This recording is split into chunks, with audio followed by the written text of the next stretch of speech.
video demonstrating ALB version 2 and where we are, the progress we've got to.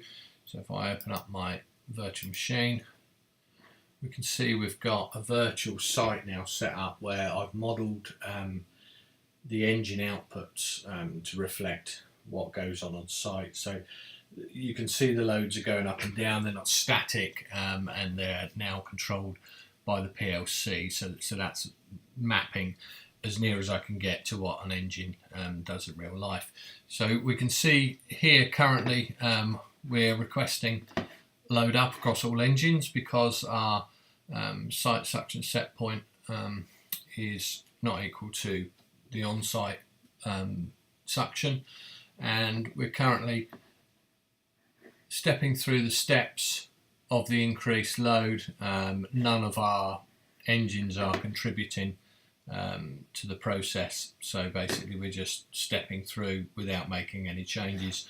The ALB set point has remained static during this process, as I say, because we have no engines contributing. So if I turn on our ALB enabled for our first engine, we can turn that on, and we now can see that this engine now is being requested to load up. We can now see that this engine is being requested to load up, and the ALB set point rises to accommodate that, and this will increase. So if I bring the other engines on, we can see those also step up to their available capacities, but only when engine 1 is complete. So currently we're static at 625 and static at 775 because they are priority 2 and 3. So engine 1 will reach his available capacity, being that he's priority 1, and when he reaches his available capacity we'll see the step increase to step 2, and we will only move the priority 2 engine, which is engine 2 in this instance. So we're about to reach our available capacity on engine 1.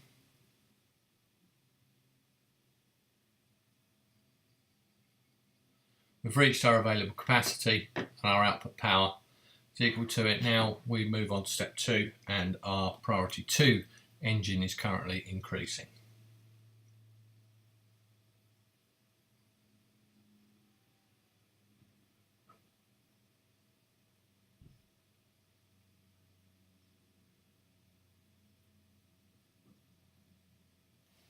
You can see here that genset 3 is not altering in any way, although its load is fluctuating as it would in real life.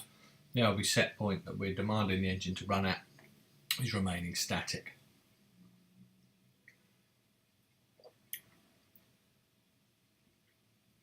So currently the ALB set point is rising, and we can see now at this point that we're 20 kilowatts within its available capacity. So we now move to a smaller increment. So when we're well below the available capacity, or 50 kilowatts below the available capacity, we'll move in chunks of 10, and then once we're within 20 kilowatts of the available capacity, we then move to an increment of 1 kilowatt at a time, just to bring it into its available capacity without overreaching itself. So that can be tweaked. So now we get to a position where our step 2 is completed. We're now allowed to step on to step 3, and now our third engine begins its increase. As you can see, is moving up in increments of 10 kilowatts until we get within 20 kilowatts of the available capacity, at which time we switch to a single kilowatt increase just to bring it in, as I just mentioned.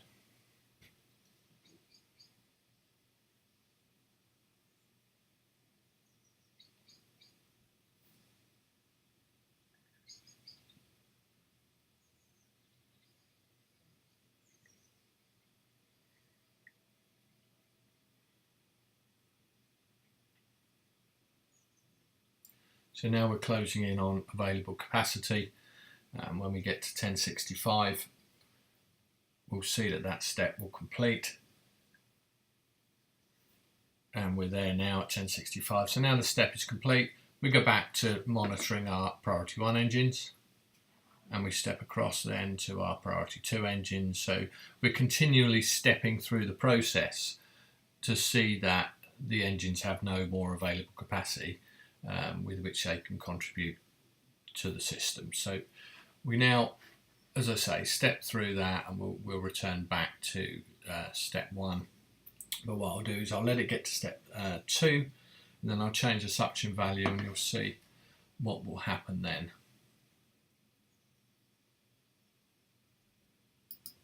So I'll now change the inside suction set point, which will force a load down situation. You can see we've forced our increase step back to the start, step 1, ready for a load increase. And at the same time, we're now decreasing the priority 3 engine, or the least commercial engine, so that we drop load off that engine first. And we'll step through basically in the reverse of the above, or the previous sequence where we were increasing load. So we'll start with engine 3 and then work down through the steps until we get to minimum load on each engine, or we reach the suction target. So we're now stepping down till we get to our minimum load, which we can see here is 500.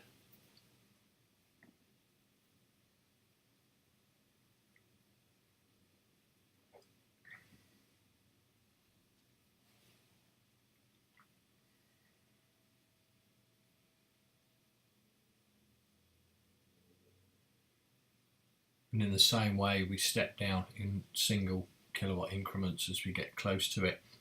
So now genset 3, or the priority 3 engine, is now at minimum load. We can now begin to reduce on genset 2.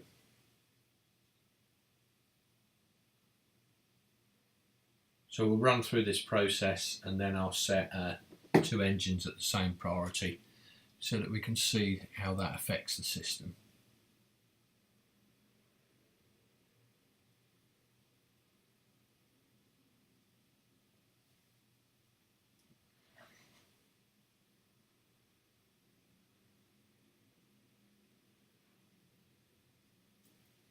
So now, as we're climbing down, if I make the change now, you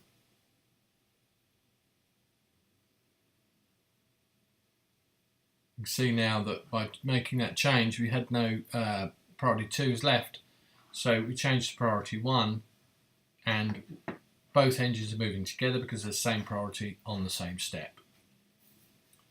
So just be clear, we stepped out of step 2 as soon as we changed that priority, because there was no step 2 engine left to contribute. So now genset 2 has continued to come down because he is the priority 1 engine, and our engine 1, which is a priority 1, also on the decrease of priority 1, will come down and make his reduction to minimum load. So now we have 2 engines that are both priority 1 and 1 that is a priority 3 engine. So now if we return to a load increase scenario, we're requesting a load increase, you'll notice that the 2 priority 1 engines move together.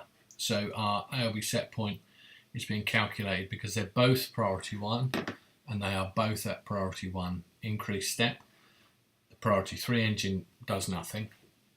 So we'll increase those 2 engines now, so that they both get to their available capacity at or around the same time.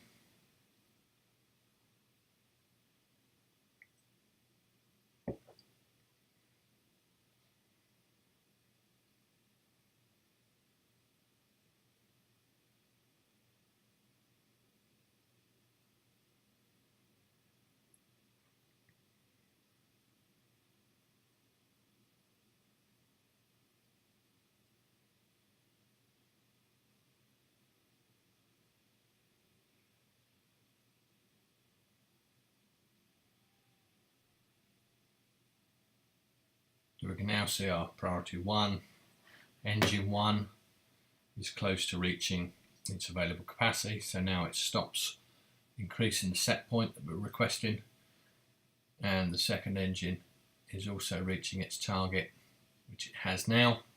So we step on to step 2. There is no step 2, there's no priority 2 engine. So we have a small delay while we just check that no engines are priority 2, and then we'll step on to priority 3, and we'll now enable the priority 3 engine to increase its load up to available capacity.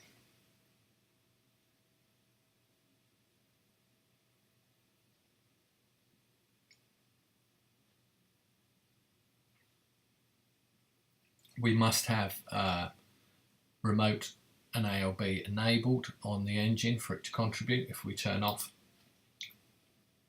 ALB, engine 3 stops then contributing to the system, and we then have returned to our step 1, and we will just keep stepping through each of the steps without making a change to engine 3 because he's not being requested to contribute, because he's not been enabled for ALB.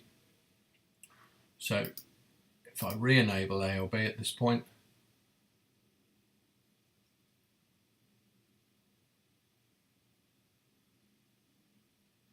which I didn't do, if I re-enable ALB at this point, we can now see that this set point is still the same, and as soon as we get to our step, he will be allowed to contribute